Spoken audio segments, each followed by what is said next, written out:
You're not the only one searching for answers. There's something in the universe, in people, in failures, in encounters that's also trying to find you. But this encounter doesn't happen through words. It comes in the form of signs, unlikely coincidences, small situations that hit you in a way you can't quite explain. Jung called this synchronicity. Synchronicity isn't just coincidence. It's when the soul chooses to manifest, using reality as a mirror. And when you understand what's really behind those events that just happen, life stops being a string of random occurrences and starts to feel like an intimate conversation between you and something greater. In this video, you'll understand the true role of synchronicity in your life, and not in a mystical or fantastical way, but in a deep, real, and transformative one. Watch until the end, because when you see this clearly, even the most painful moments in your story will start to make sense. And if this kind of content speaks to you, go ahead and subscribe to the channel if you haven't already. Have you ever felt like a meeting, a phrase, or even a seemingly trivial delay happened for a bigger reason? Something in you knew it wasn't just coincidence. It was as if life found a way to tell you something, but without using words. Maybe it was a book left behind on a park bench with the exact title you needed to read, or someone who showed up out of nowhere to point you toward a path you hadn't seen before. It could have even been a loss, a mistake, a failure that over time pushed you exactly where you needed to be. These moments, as subtle as they may seem, carry a force that logic alone can't explain. They touch something inside, a kind of memory you don't remember having, but that suddenly makes perfect sense. You feel it. It's as if the world, just for a moment, answered something your soul had been asking. That's synchronicity. When an external event aligns with an internal state in a way so meaningful, it can't just be chance. It's not superstition. It's the soul trying to speak through reality. It's the unconscious manifesting itself through encounters, images, and living symbols. And when you notice this happening, everything shifts. Life stops being cold randomness and becomes a silent yet deeply intimate conversation. Jung knew not every sign is synchronicity, but when it is, you feel it. It's not the kind of thing you can prove with numbers, but it's also not something you can honestly deny. And in those moments, a question begins to echo. What if the thing that found me was also looking for me? Maybe you're going through a confusing phase filled with uncertainty or forced pauses. Maybe you're trying to understand why certain doors aren't opening, or why certain people are showing up right now at this point in your journey. None of it is random, but it's not simple either, because what's trying to reveal itself might still need you to slow down, listen to yourself, and pay attention. Maybe you can't quite understand everything that's going on, but there's something real beneath the surface of the chaos. And when you start to listen, the world begins to speak in a subtle way, in a way that touches you and transforms. As you start listening to life signals, something else needs to be tuned within you: discernment. Because not everything that happens carries a hidden meaning, and at the same time, not everything is just random. Jung was very cautious about this. He recognized that some coincidences are just that, random encounters without emotional weight, without any real connection to what's going on inside us. But when an external experience seems to directly respond to what you're going through internally, when it resonates, when it stirs something in you, then maybe it's not just coincidence. Maybe it's synchronicity. The difference is in the impact. A synchronicity doesn't go unnoticed. It stops you. It creates an inner jolt or an unexpected calm. It might move you to tears or leave you speechless. You feel like it's meant for you. And it doesn't matter if the person next to you sees nothing special. The sign isn't collective, it's personal. It comes loaded with subjectivity. It fits precisely where you are emotionally. And that's where the danger of confusion lies. Because when we're craving meaning, anything can look like a sign. The mind starts shaping things to fit what it wants to see, not necessarily what's really happening. That's why Jung said, synchronicity is only valid when it touches a real layer of the psyche, when it's connected to an authentic internal process, not a fleeting desire or a fantasy of control. The key isn't chasing signs everywhere. It's noticing what truly hits you. It's asking yourself honestly, did this affect me? Did this move me or challenge me? If the answer is yes, then maybe there's something there worth exploring. Maybe it's a message from the unconscious. Not an oracle, not a prophecy, but a symbolic response, a chance to see yourself more clearly. Not everything that glows is light, but sometimes the tiniest spark is enough to show you're not lost. You just need to look differently and trust that where there's emotional truth, there might also be direction. Noticing what really hits you takes more than attention. It takes presence, because signs don't scream, they whisper. And the problem is that most of us have learned to live in noise, mental, emotional, digital. We're so busy chasing answers that we forget to quiet down and actually hear them. Jung understood that the unconscious doesn't force itself. It suggests, it invites. But if you're always in do mode, always trying to control or explain everything rationally, it'll be hard to catch these invitations. Synchronicity doesn't happen just because you want it to. It happens when you're available, and that availability is openness. It's a kind of inner listening that doesn't force life to fit into a plan, but allows it to reveal itself as it truly is. When you quiet down, even internally, the world starts to feel different. Small details stand out. Intuitions that once seemed trivial begin to carry weight. And most importantly, you realize that life was never silent. You were just too distracted to hear it. It's like tuning an old radio. The signals were always in the air, but you only start to hear them clearly when you turn the dial gently with sensitivity. The right frequency isn't loud. It's precise. It resonates. And when you find it, there's a strange peace, like something clicked into place without effort. This kind of listening takes courage, because as you become more sensitive, you also become more vulnerable. But it's in that vulnerability that the soul starts to show itself. You begin to live in a more symbolic, more intuitive way. Things keep happening out there, but now they gain meaning in here, and slowly, a new kind of trust begins to grow. A trust that doesn't rely on guarantees, but on a living experience of connection. You begin to see that there's intelligence in the encounters, that there's wisdom in the pauses, and that even in the most confusing moments, there's a kind of invisible coherence that only reveals itself when you stop fighting and start listening. This silent listening that begins to open within you is not rational. It's not about decoding things with logic. The unconscious doesn't speak in words. It speaks in symbols, images, atmospheres, and perhaps most powerfully, it speaks through encounters. Jung saw the unconscious as a living, autonomous intelligence that wants to express itself. And when we don't hear its whispers in dreams, it tries to reach us through everyday life. People, situations, repeated phrases, recurring patterns, all of these can be symbolic expressions. And often the unconscious doesn't just want to be interpreted, it wants to be recognized. That's why certain events hit you in a way that's hard to explain. They don't make logical sense, but they make emotional sense. They bring something to the surface. They can provoke unexpected tears, chills, a quiet that forces you to pause. Because they're not just facts, they're messages, and not always pleasant ones. The unconscious isn't concerned with your comfort, it's concerned with your wholeness. What shows up outside is sometimes exactly what you've been avoiding inside. And when something weird happens, something off script, something that throws you off, it might be exactly where transformation lies. It's not randomness getting in your way, it's randomness trying to show you what you haven't seen yet.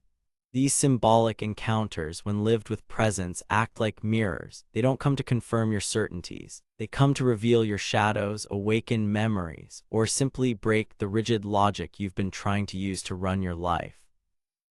It's the unconscious saying, look again, but look with an open heart. And it's in that kind of gaze that synchronicity gains power, because it doesn't demand immediate interpretation. It demands surrender. The willingness to accept that not everything needs to be understood right now, but everything can be felt truthfully. And that by opening yourself to these symbolic encounters, you come closer not only to answers, but to yourself. Symbolic encounters don't always come as gentle gifts. Sometimes they show up as ruptures, as something that seemed to be going right and suddenly falls apart. As someone who disappoints you, a path that closes, a plan that doesn't unfold.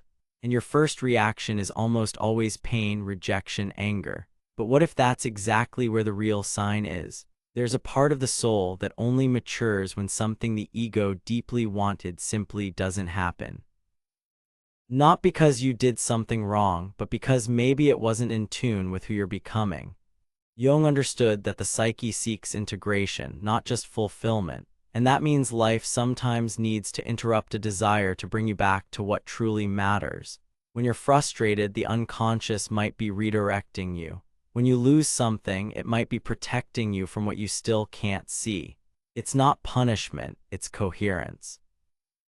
It's the soul's process which follows a different logic from society's, and this demands a difficult kind of trust. The belief that even what hurts might carry meaning, that even what feels like delay might actually be alignment. Of course, that doesn't justify everything. Not all pain is fair, not every loss is a sign. But when there's a deep emotional impact, when something forces you to rethink everything, maybe the universe isn't working against you. Maybe it's working for you on a larger scale, one that's still unfolding. In those moments, synchronicity doesn't arrive as a miracle. It arrives as a disruption. It cuts through illusion, dismantles expectation, and reveals a part of you that hadn't had a voice. And over time, you realize that painful no from the past created space for a more truthful yes to show up later, not right away, but in the right time, in the soul's time. Because when life aligns with your inner process, it rarely gives you what you want right away. It first gives you what you need to become the kind of person who can hold what truly matters. And that doesn't always come wrapped in beauty. Sometimes it comes as loss, silence, or frustration. But when you start to see what it taught you, you realize you gained something. Even in the pain, you gained. Some signs don't come to confirm what you already knew. They come to dismantle everything you thought you knew. They shatter certainty. They tear down plans, and at first they seem like mistakes from the universe. But with time and some courage to look, you begin to understand they're disguised liberations. Not every synchronicity comes as a gentle revelation. Sometimes it shows up as a no that forces you to let go, a love that doesn't unfold, a project that seems perfect but stalls, an opportunity that slips through your fingers by seconds, and you wonder why now, why like this? Maybe it's because you were pushing for a path that wasn't yours, or maybe you were ready for something bigger but still clinging to what felt safe. And so life, in its strange wisdom, closes the door you most wanted to open, not out of cruelty, but out of coherence, because the ego asks for what's familiar, but the soul answers to what's true. Jung understood this. He spoke about the danger of projecting our desires too much onto the world, expecting everything to unfold the way the ego imagines. And when it doesn't, we feel frustration. But that frustration, when looked at honestly, can become a turning point because it reveals where we were blind, where we were forcing, where we needed to let go. There's freedom in that kind of refusal. Freedom from a script that no longer fits. Freedom to realize it wasn't that yes you needed, but the empty space it would leave behind. And in that space, something new can begin, something that isn't born from your will but from your listening. Synchronicity in that sense isn't a reward or punishment, it's adjustment. It's a deep answer to a question you might not even know you were asking. And when it shows up as a no, it shows up to set you free. Free from the role you were trying to maintain. Free from the story that no longer represents you, and clearing the path so you can walk with more truth. Yes, it hurts, but the kind of pain that reveals is different from the kind that paralyzes.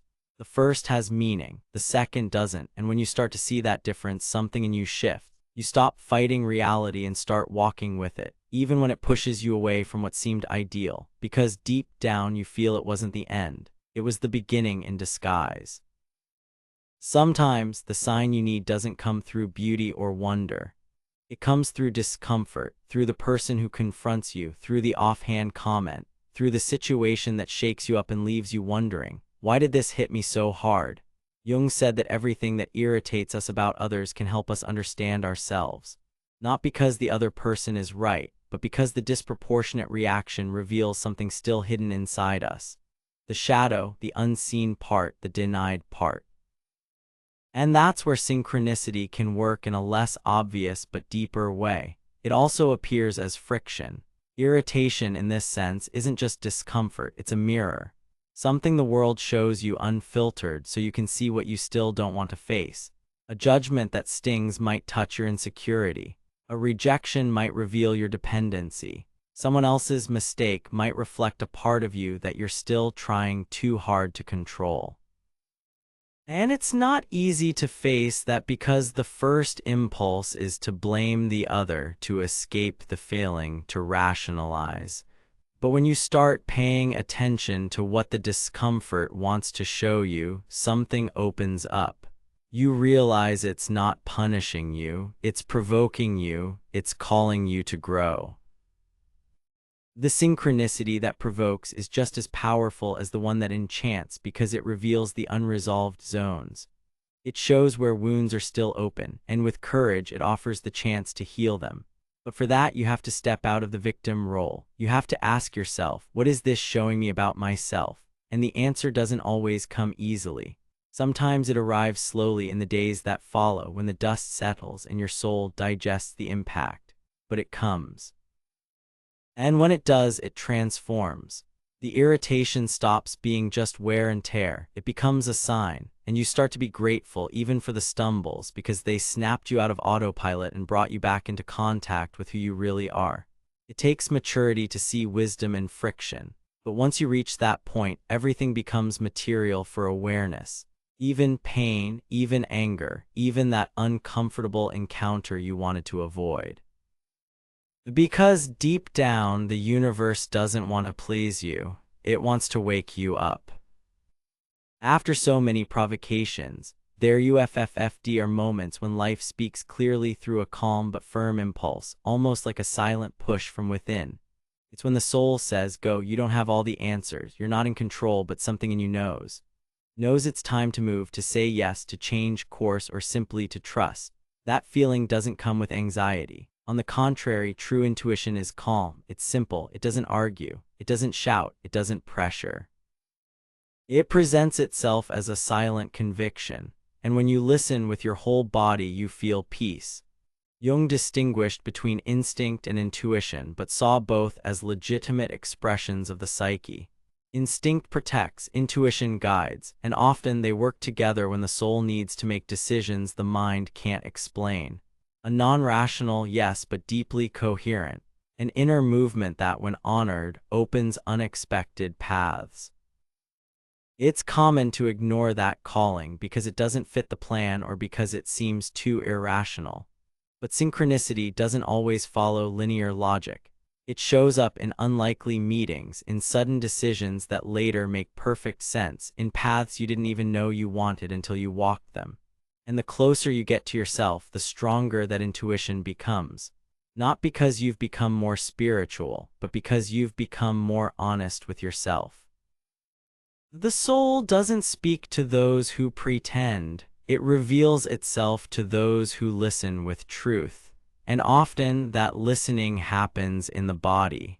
A shiver, a tension that releases, a tiredness that disappears the moment you decide. It's the body confirming what the soul already knew. Trusting this movement is a practice because the ego wants guarantees, but the self wants wholeness.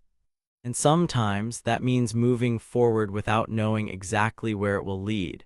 Just knowing that this next step is the right one now, and that's enough. You don't need to understand everything. You just need to be fully present in your next step. When the soul speaks, it doesn't demand certainty, it offers direction. And over time, you learn to trust that kind of silence that, deep down, is already an answer. As you open up to listening to yourself, something curious starts to happen. The world around you begins to respond with subtle movements. People who show up at the exact right moment, an unexpected invitation, a line in a book that feels like it was written just for you, as if life were seeking you while you seek it. Jung said that as you search for the self also moves toward you.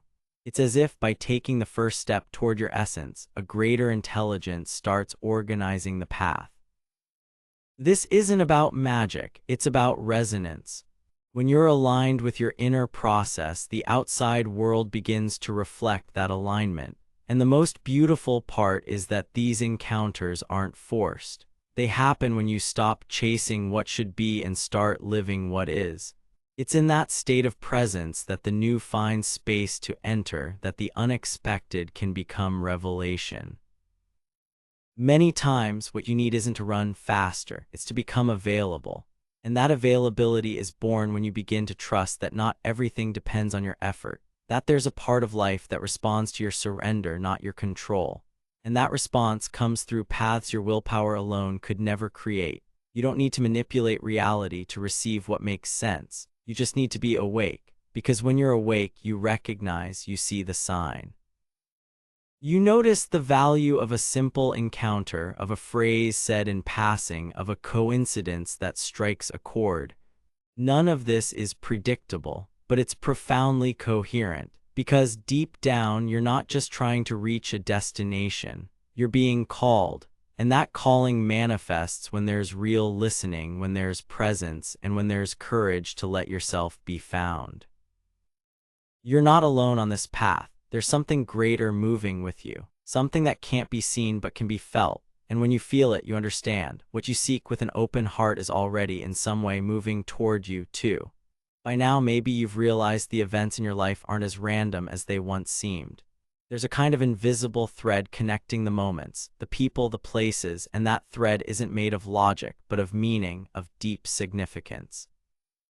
The unconscious, as Jung described it, is a living reality. And like all living things, it moves. And when it moves, it finds a mirror in the world. The unconscious doesn't speak directly to consciousness. It needs a bridge, and that bridge is often everyday life. A symbol in a movie, a piece of music that moves you, a conversation overheard by chance. All of these can serve as reflections of something manifesting within. Life becomes a symbolic surface where what was hidden gains form. That's why certain situations repeat. Certain patterns come back, not because you're cursed, but because something inside you hasn't been seen deeply enough. The world keeps showing you because the soul insists on being heard. And when you begin to see events through this symbolic lens, something changes. Not what happens, but how you interpret it. Randomness stops being an unpredictable enemy and becomes a tool for revelation. It's not that everything has a deep meaning, but many things do, and they've been going unnoticed. The unconscious needs the material of life to express itself. It shows up through the external, but always in harmony with what's being gestated internally. And this dance between the inner and outer is what makes synchronicity so powerful. It's the moment when the mirror precisely reflects what the soul is trying to say. You don't need to decode everything. You don't need to turn every event into a theory, but you can start asking yourself with sincerity, why did this move me? Or what is this repetition trying to show me? Even just those questions shift your state of presence. And where there's presence, there's the possibility of integration. Because the world around you isn't separate from you, it's part of your process. And the more conscious you become, the clearer it is that chance, when seen through the eyes of the soul, is actually a carefully disguised guidance system. As you grow more sensitive to what moves you, something begins to shift. Not just inside, but outside too. Reality stays the same, but how it responds to you changes. Situations take on new shapes, people arrive with different roles, the timing of things adjusts, and you start to notice that when there's true openness, life opens too. This change doesn't come from expectation, it comes from surrender. Not from crossing your arms and waiting for miracles, but from stopping the push for what doesn't flow. There's a difference between passivity and trust. The first paralyzes, the second allows. And it's in that allowance that synchronicity finds room to act. You're no longer trying to control every step. You're learning to walk with awareness. You're willing to feel, to wait, to act when it's time, and most of all, to listen when the soul says, not yet. That refined listening changes the way you live. The urgency fades, anxiety quiets down, and in place of control, a kind of trust is born, one that can only be cultivated through practice. And it's precisely when you let go that you begin to receive not just anything, but what truly makes sense. What resonates with where you are right now, what fits your soul. Sometimes you didn't even know you needed it until it arrived. And when it does, it doesn't come with a rush of excitement. It comes with clarity, with that kind of peace that says, this is it. This kind of experience can't be manufactured. It happens when your inner and outer worlds come into alignment, when you're no longer trying to prove anything or protect yourself from everything. You're simply present, available, receptive. Reality then begins to respond differently, not because it changed, but because you did. You're seeing with new eyes, listening with a different heart. And when that inner shift happens, the world stops being just a backdrop and starts becoming a partner. It's no longer a battlefield. It becomes a space filled with meaning. And then, even without having all the answers, you begin to walk more lightly because you feel you're no longer alone on the path. And you don't need to be. Life speaks. It always has. Now you're listening. By now, you may realize that synchronicity isn't something you chase like someone hunting miracles. It's something that reveals itself when the soul awakens. It doesn't show up to confirm theories, but to bring meaning. It doesn't come to feed fantasies, but to remind you that life, even with its pains, has a wisdom that goes beyond logic. What you lived, what moved you, what marked you in ways you can barely explain, none of it was random. It might have felt chaotic, unfair, directionless. But when you start to look with more presence, with deeper listening, you realize there was a deeper thread running through it all. A subtle language, a silent dialogue between the world and your soul. Jung said that for those who are paying attention, the world is like one big dream. And like every dream, it speaks in images, symbols, and sensations. Synchronicity is that language. It doesn't shout, but it leaves a mark. It doesn't explain, but it reveals. It offers no guarantees, but it gives direction, real direction, tangible, rooted in who you truly are. You don't have to become mystical or go around searching for signs in everything. You just need to be awake, open, present. Because synchronicity doesn't happen somewhere else. It happens here, in the ordinary, in everyday life. It shows up in life as it is, with its stumbles and wonders, its delays and encounters, its losses and new beginnings. And that's what changes everything.